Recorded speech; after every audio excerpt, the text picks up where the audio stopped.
For centuries, historians told us the same story. The Mongols had conquered half the world. Then suddenly, inexplicably, they stopped. Right here, at the edge of Europe. And the explanation was always the same: panic. They haven't moved in 3 days. But they're not retreating either. A great Khan had died. The generals lost their nerve. But what if the real story was something far more calculated and far more dangerous? Subutai was not born a prince or a noble. He was the son of a blacksmith, a man who rose to become the greatest field commander in human history.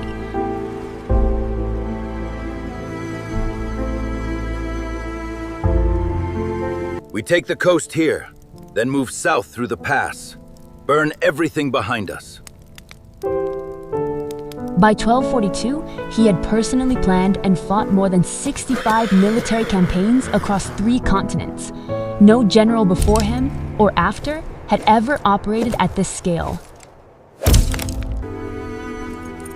You will be my eyes beyond every horizon.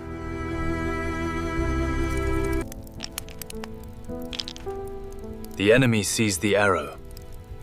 They never see the bow. Charge! Move forward! Attack! What separated Subutai from every other general of his era was not just his tactical genius, it was his intelligence network. Before a single arrow was fired, Subutai's agents had already mapped every river crossing, every road, every political division in the enemy's territory. Record everything you see here. Every village, every road. The western lands shall be taken. Subutai will show the path. We move in winter, when their rivers become our roads. He didn't just defeat his enemies, he understood them completely. By the autumn of 1241, the Mongols had effectively destroyed 2 of Europe's finest armies in 2 days, at Legnica and Mohi. The road to Vienna, Paris, Rome, it was open. Hold the gate! Hold it!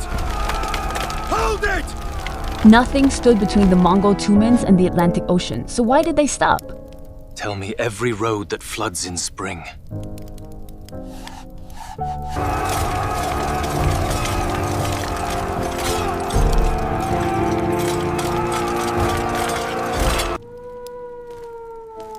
The Poles and Hungarians, Govlin, they will not unite in time.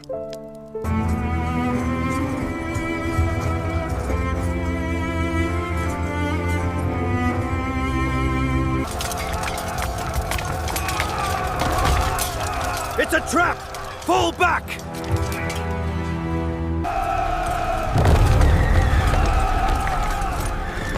They are crossing south of us! We are surrounded! To the bridge! Flee! They are everywhere! Run! Send word to every Tumen commander. Establish supply lines. This land feeds horses well. Write this down. 200 households, 3,000 sheep, and the harvest levy is set at 15%. The traditional explanation is seductive in its simplicity.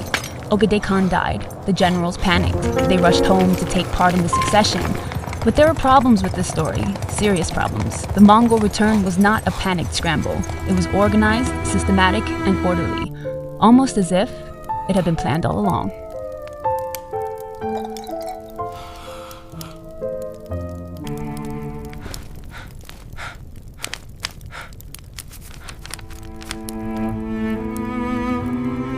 A new Kurultai will be called. We must be present.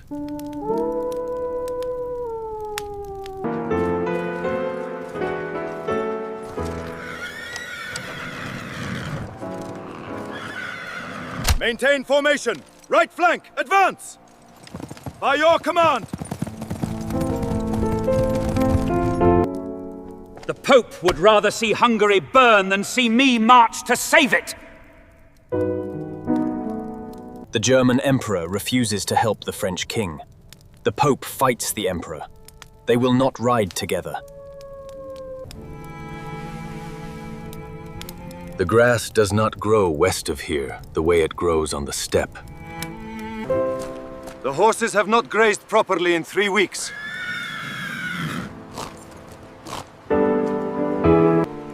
Cannon would not help us here. The sea covers 3 sides. It cannot be taken without a fleet.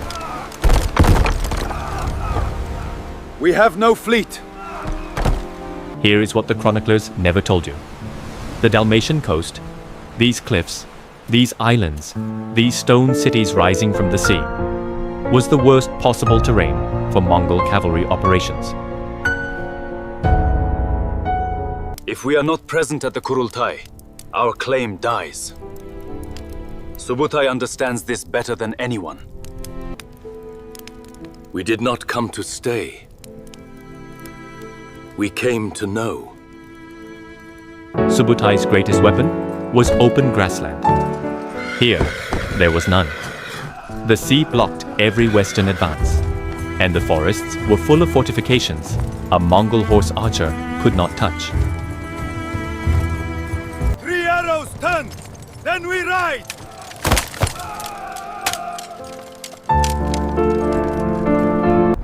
They're gone, Your Grace. They left because they chose to. Subutai was not afraid. He was reading the geography, and geography was speaking clearly.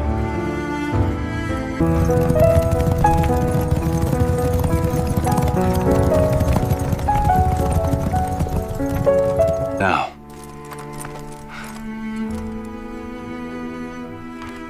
we go to shape what comes next. Look at the detail on this one. The Volga-Bulgaria routes are clearly marked. Incredible. The Khan will be pleased.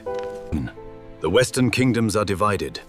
They cannot unite quickly enough to stop a second campaign. But the terrain beyond the Carpathians... Notice what is missing from the withdrawal. There is no record of disorder among the Mongol units. No abandoned equipment. No pursued and broken rearguards. No separated columns. By the will of the eternal blue sky, Lord Batu Khan receives the supplication of the Western envoys. Rise. Serve your people well. The greatest battle is knowing when not to fight.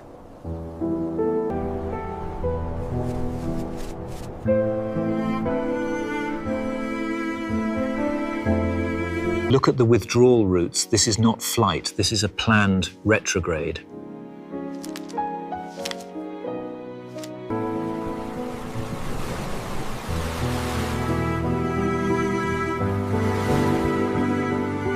"50 bolts of silk, delivered by sundown.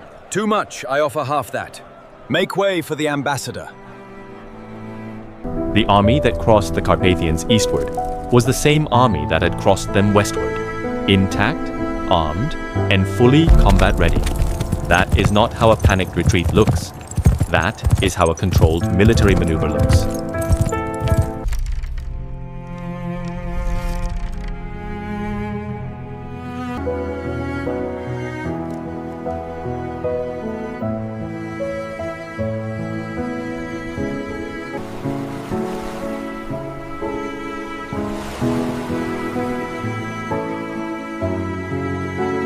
The withdrawal from the Adriatic was not the end of the Mongol story in Europe. It was the beginning of a longer one. Batu Khan established the Golden Horde on the western steppe, ruling over Russia and the surrounding lands for the next 2 centuries. The European heartland was untouched, but it was never beyond reach. The Mongols had not failed. They had simply chosen a different objective.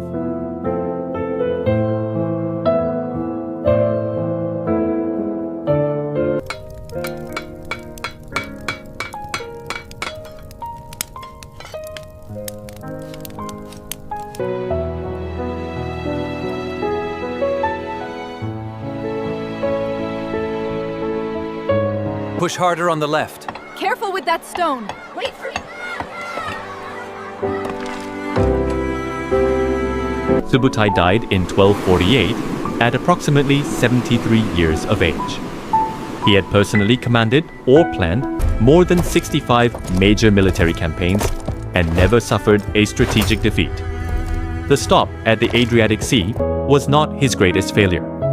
It may have been his greatest demonstration of wisdom, knowing where his army's limits were, knowing when the political moment required restraint, and knowing, above all, that strategy is not just about what you attack.